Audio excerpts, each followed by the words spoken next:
conocido del desaparecido Gabriel García Márquez, poeta colombiano que dejó un gran legado literario para esta generación, y que suscita en mí una fiebre nostálgica del que parte y nos deja en penumbras, en un mundo hostil e ignoto. Buenas tardes, yo soy Carla Vera y hoy les vengo a hablar del libro Cuando las golondrinas se van, escrita por el insigne Carlos Díaz Meza. Hubo en mí como primer pensamiento al escuchar este título, imaginé aves volando por el cielo, en el efímero atardecer de un lugar imaginado o inventado. Pero luego de leer el libro me conmocionó tanto, pues es una de esas historias que te hace soñar y que a la vez te muestra una realidad voraz que nos puede suceder a muchos de nosotros. Aquellas golondrinas mencionadas en el libro y otras características me han recordado a mi natal Palenque, de donde yo provengo, y me he sentido identificada con el protagonista, un joven llamado Said, con Garavito, el pueblo donde se inmortaliza la obra, ya que por muchos factores tienen mucha similitud. Said es un soñador obstinado que busca volar lejos y trabaja duro para aquello.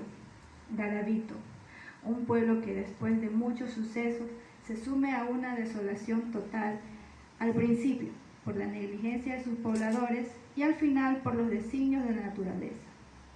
Tengo inmortalizada en mi memoria el volar de aquellas aves que acostumbran a dormir en los cableados eléctricos de estos pueblos costeros. Alguna vez pensé al observarlas que tenían un mensaje especial para los hombres, que era simple y tácito. Muy buenas tardes a todos, abrazos cordiales, llenos de mucho cariño para todos. Es un momento muy especial compartir con cada uno de mis amigos que sueñan como yo, que escriben poesía, que escriben libros, cuentos, novelas, en fin. Esta historia, Cuando las golondrinas se van, nació en una tarde de lluvia. Recuerdo que habían muchos cables eléctricos desbordados de miles de golondrinas, pero de pronto desaparecieron, como por arte de magia. Yo caminaba por esas calles de mi pequeño pueblo llamado Naranjito, y que dentro de la historia lo llamo Garavito, porque a veces nos da a nosotros, los que inventamos historias, ganas de crear nombres. De pronto me sentí solo en esa calle. Toda la gente corría, como suele ocurrir en cualquier parte del mundo cuando llueve. La gente corre para un lado y para otro. A mí me encanta la lluvia. Yo no corrí, me quedé allí, en la mitad de la calle. De pronto me sentí solo. Y fue en ese momento cuando, casi de una manera trivial, pensé que probablemente esa soledad sería el destino ineludible de mi vida. Apenas llegué a casa, lo primero que hice fue buscar una pluma y un papel y empecé a escribir la historia. Tenía en aquel entonces 17 años. Empecé muchas veces esa historia, pero la abandonaba por esas cosas que a veces a uno le ocurren. Siempre empezaba la historia y la dejaba a un lado. Hasta la mañana de febrero del 2018, imagínense ustedes cuántos años habrían pasado ya, desde mis 17 hasta el 2008. Hasta esa mañana en que yo, al abrir mi cuenta de Facebook, encuentro un comentario que fue determinante para mí. Era de un lector que había estado siguiendo mis escritos en las redes, y el comentario que él me hizo me motivó tanto, y ya sin tregua me senté y escribí sin parar hasta que la historia conoció su final. En esta historia se narra la vida de un joven recién graduado del colegio, que vivía en un pueblo que tuvo su esplendor momentáneo, pero que luego, por circunstancias naturales, las líneas del tren son desbaratadas, porque el único medio de comunicación que tenía este pueblo era el tren. y un fenómeno natural desbarata las líneas del tren, y ese pueblo que vivía del turismo y del comercio, de pronto la gente se siente que estaban en el vacío, que no había manera de poder sobrevivir. Este joven siente que no era el lugar para vivir, porque él soñaba ser feliz. Aunque al principio había deseado convertirse en un ilustre ciudadano de aquel lugar, de pronto al verlo devastado, siente el deseo de irse de ese pueblo. Y empieza un camino de desventuras, porque no sé si ustedes pensarán que quizás a veces muchas personas ya están marcadas con un designio.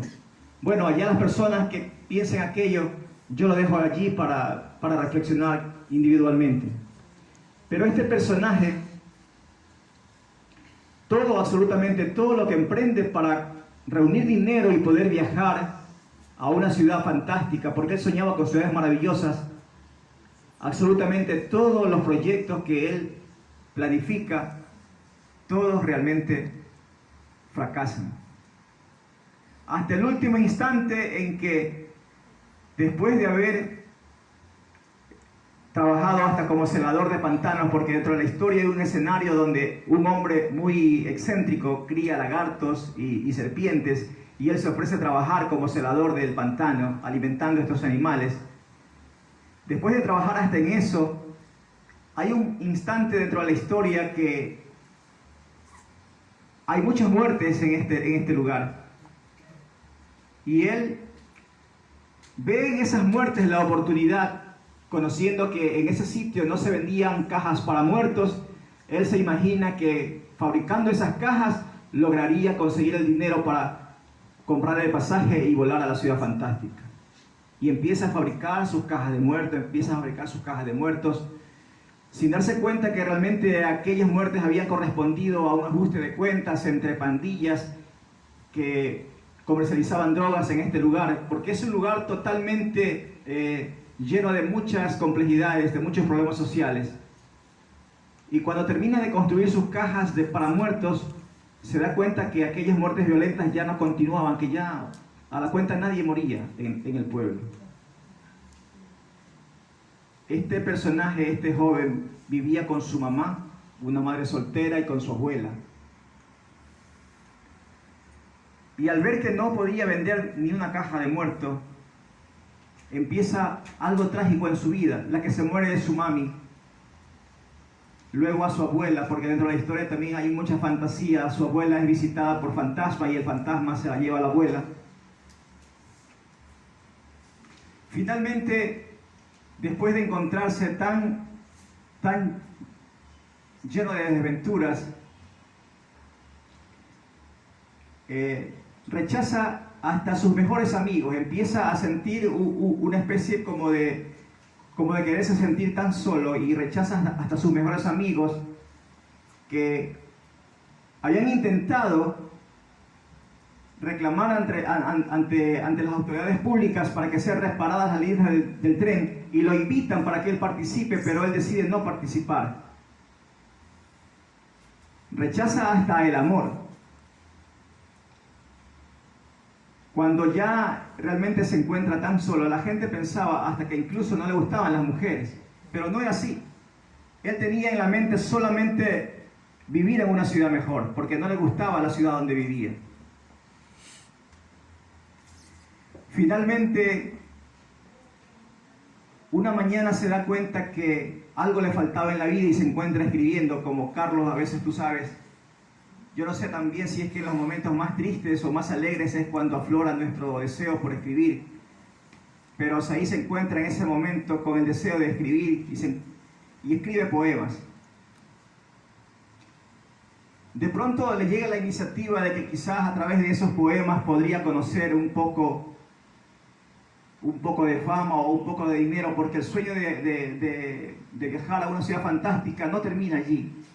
Y empieza a creer que a través de esos poemas podría ganar incluso un concurso y con ese premio viajar a la ciudad fantástica. Pero no le ocurre aquello. Al final, el personaje termina conviviendo en un pueblo donde todos habían abandonado, donde los comercios se habían cerrado, donde la gente se había ido y se encuentra en un pueblo totalmente solo. El final de la historia se los dejo en incógnita,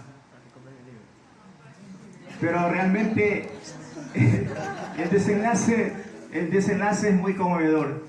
Y yo planteo esto de querer o de soñar vivir en otra ciudad. Me planteo esto cuando uno vive en un lugar y piensa que ese lugar donde vive no es bonito y quiere otro lugar. Dentro de la historia se plantea también qué es mejor.